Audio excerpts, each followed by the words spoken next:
Next जो level है हमारा, जो लास्ट टाइम हमने पढ़ा था, मॉलिक्यूलर लेवल, मॉलिक्यूल्स का लेवल, उससे अगला जो लेवल है वो ऑर्गेनेलीज़ का लेवल है और सेल का लेवल है। तो ये नेक्स्ट लेवल है हमारा, ऑर्गेनेलीज़ एंड सेल। ऑर्गेनेलीज़ एंड सेल, ये अगला लेवल है। ऑर्गेनेलीज़ क्या होते हैं और सेल क्या होते हैं।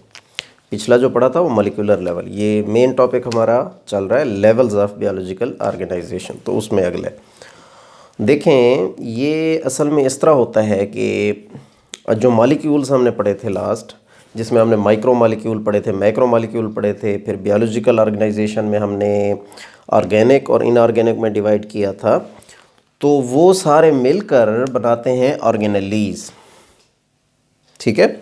और सेल के कंपोनेंट्स, जो हमारी यूनिट होती है ज़िंदा चीज़ की, वो सेल है।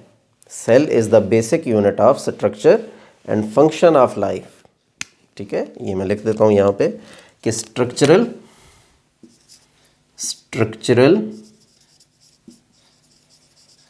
एंड फंक्शनल, अब दो चीज़ें इसमें आ गई, स्ट्रक्चरल यानी बनावट एंड फंक्शनल यानी काम। जिंदा चीज़ के अंदर एक तो बनावट है ना, उस बनी हुई किस चीज़ की है, और दूसरा वो काम कैसे हो रहा है उसके अंदर, जो भी हो रहा है। तो स्ट्रक्चरल और फंक्शनल जो यूनिट है किसी भी जिंदा चीज़ की, वो क्या कहलाती है, वो कहलाती है सेल। ओके, अब ये जो सेल होता है, ये जो यूनिट है लाइफ की, ये बना होता है ऑर्गेनेलीज़ का। इसके अंदर बहुत सारे ऑर्गेनेलीज़ पाए जाते हैं, मसलन माइटोकॉन्ड्रिया, गोल्जी कॉम्प्लेक्स, ठीक है, ये पढ़े होंगे आपने, एंडोप्लाज्मिक रेटिकुलम, ये कहलाते हैं ऑर्गेनेलीज़। जो किससे बने, मॉलिक्यूल्स के मिलने से। ये उससे बड़ा लेवल है, जो पहले हम लेवल पढ़ चुके हैं मॉलिक्यूल वाला, ये उससे बड़ा लेवल है ऑर्गेनेलीज़ और सेल वाला लेवल। तो ये मुख्तलिफ ऑर्गेनेलीज़ जो हैं, ये मुख्तलिफ काम करते हैं सेल के अंदर, ठीक है। इनके अंदर पाई जाती है डिवीजन ऑफ लेबर। तो एक टर्म यूज़ होती है डिवीजन ऑफ लेबर। क्या मतलब है इसका, डिवीजन का मतलब तो हो गया तकसीम, लेबर का क्या मतलब होता है, काम करना, ठीक है। डिवीजन ऑफ लेबर यानी काम करने की तकसीम।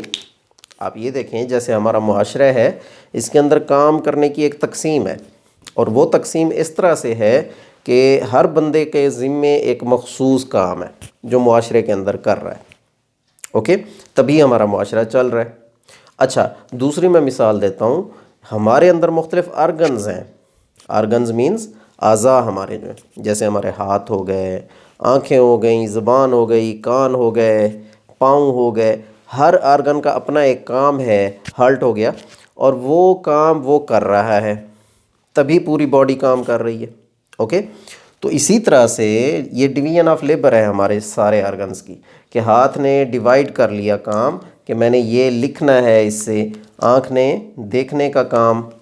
तो इस तरह से ये डिवीजन ऑफ लेबर, जैसे हमारी बॉडी के आर्गन्स में डिवीजन ऑफ लेबर पाई जाती है, सिमिलरली जो सेल के अंदर ऑर्गेनेलीज होते हैं, कि माइटोकॉन्ड्रिया का ये काम है, गोल्जी कॉम्प्लेक्स का ये काम है, उनके अंदर भी पाई जाती है डिवीजन ऑफ लेबर, ओके।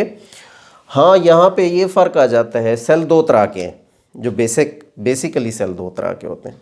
एक कहलाते हैं प्रोकैरियोटिक, ओके, और दूसरे कहलाते हैं यूकैरियोटिक।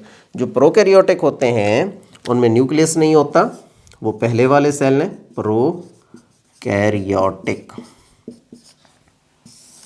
ठीक हो गया। और दूसरे जो हैं वो कहलाते हैं यूकैरियोटिक। यूकैरियोटिक के अंदर क्या होता है कि असली न्यूक्लियस पाया जाता है। यू मीन्स ट्रू, असली न्यूक्लियस, कैरियन न्यूक्लियस को कहते हैं। तो यूकैरियोटिक में न्यूक्लियस होता है, और प्रोकैरियोटिक जो बैक्टीरिया वगैरह हैं प्रोकैरियोटिक, उनमें न्यूक्लियस नहीं होता। तो वो पुराने सेल हैं प्रोकैरियोटिक, यूकैरियोटिक नए बाद में बने। जो प्रोकैरियोटिक सेल हैं, इनमें जो ये ऑर्गेनेलीज हैं बहुत कम पाए जाते हैं, जो पुराने सेल हैं प्रोकैरियोटिक वाले। और जो यूकैरियोटिक होते हैं ये रिच इन ऑर्गेनेलीज, यानी इनके अंदर ऑर्गेनेलीज बहुत ज़्यादा पाए जाते हैं।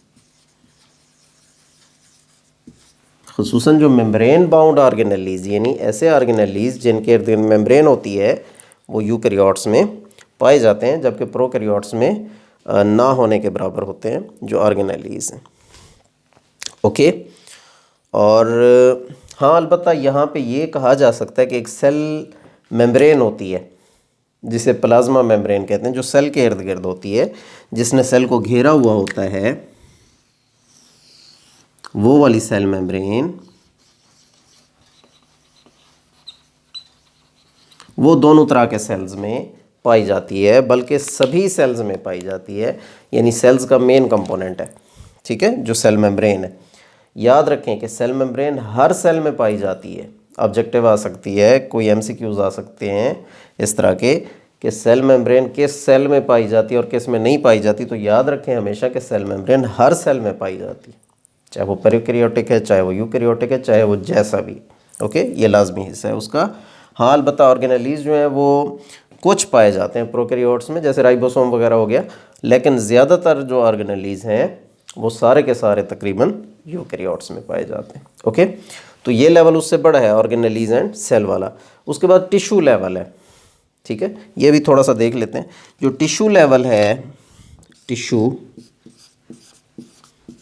लेवल, ये अब इस सेल के लेवल से बड़ा है। कैसे? टिश्यू होती क्या है, पहले तो ये कंसेप्ट ले लें। Similar sales that perform similar function they form tissue, यानी एक जैसे सेल, सिमिलर सेल्स, ये मैं लिख देता हूँ यहाँ पे, सिमिलर सेल्स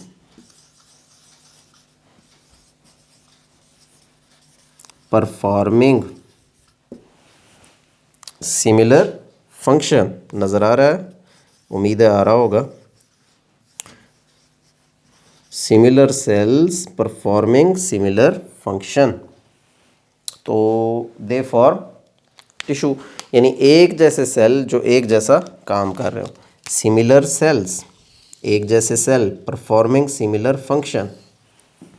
ओके, ये इकट्ठे हो जाते हैं बहुत सारे एक जैसे सेल्स और लूज टिश्यू बनाते हैं, लूज शीट बनाते हैं सेल्स की, एक ग्रुप बनाते हैं सेल्स का जो एक जैसा काम करते हैं। इसकी बहुत सारी मिसालें हैं। मिसाल के तौर पे जाइलम टिश्यू आपने पढ़ी होगी प्लांट्स के अंदर, और फ्लोएम टिश्यू पढ़ी होगी। ग्लैंडुलर टिश्यू एक होती है, ये मैं लिख देता हूँ यहाँ पे, एक होती है ग्लैंडुलर टिश्यू, ग्लैंड्स वाली, ग्लैंडुलर टिश्यू, ग्लैंडुलर टिश्यू जो क्या काम करती है, सेक्रीशन का। ग्लैंड्स में से रतूबतें खारिज होती हैं, तो ग्लैंडुलर टिश्यू का काम क्या हुआ, सेक्रीशन। ओके, अच्छा, आपने जाइलम टिश्यू पढ़ी होगी। जाइलम ये प्लांट्स में जो होती है, ये ट्रांसपोर्ट इसका काम है। किस चीज़ को ट्रांसपोर्ट करना, वाटर को, वाटर ट्रांसपोर्ट। अच्छा, फ्लोएम टिश्यू वो भी प्लांट्स में पड़ी होगी, उसका क्या काम है, फ्लोएम का काम होता है फूड को ट्रांसपोर्ट करना, ट्रांसपोर्ट करती है फूड को या स्टार्च को प्लांट्स के अंदर। तो इसे, अच्छा, हमारे अंदर मसल टिश्यूज़ होती हैं, उनका काम कंट्रैक्शन रिलैक्सेशन, ऐसे जैसे हमारे अंदर मसल टिश्यूज़ हैं, मसल कॉन्ट्रैक्ट।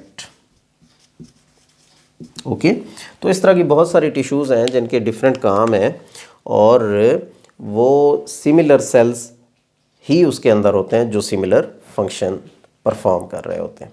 ये उससे बड़ा लेवल है टिश्यू लेवल। ठीक है, वो लेवल था ऑर्गेनेलीज एंड सेल का, और ये लेवल है टिश्यू का, यानी सेल्स मिलकर फिर आप टिश्यू बना रहे हैं, ये उससे भी बड़ा लेवल है। Hope you have got the point. अगला फिर जो लेवल है वो फिर नेक्स्ट उसमें सेशन में हम देखेंगे। Wish you best of luck.